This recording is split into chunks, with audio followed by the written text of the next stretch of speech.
Om huis te koop deesdae is 'n groot besluit. En daarom moet mense op die regte manier begin. Baie mense begin deur op die internet te kyk na mooi huise, mooi foto's en dan wil hulle begin bel en vra rondom die spesifieke eiendom. Maar jou soeke na 'n huis begin lank voor dit. In die eerste plek dink ek moet mense 'n persoonlike audit doen of 'n gesinsaudit doen. Jouself vra, waar trek ons?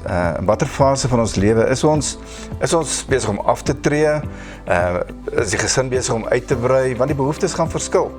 En mens kan 'n mooi huis kry, maar hy gaan aan geen van die ander behoeftes voldoen nie. So dit begin deur die vraag te vra. Wie is ons? Hoeveel is ons? In watter fase van ons lewe is ons? As dit is dat ons nog kinders op skool het, dan gaan dit 'n groot faktor wees. As dit is dat mens naby aftrede is, al is dit 10 jaar vorentoe, dan wil mens kyk na hospitale en al die ander dinge wat belangrik is vir daardie eiendom. So die soeke begin nie op Property24 nie. Dit begin deur hierdie audit te doen en 'n professionele goeie agent sal met so 'n konsultasie begin en al die regte vrae vra. Want mens wil nie behandeling voorstel voordat daar diagnose gemaak is nie. En ek dink in die eiendomsbedryf is dit dieselfde.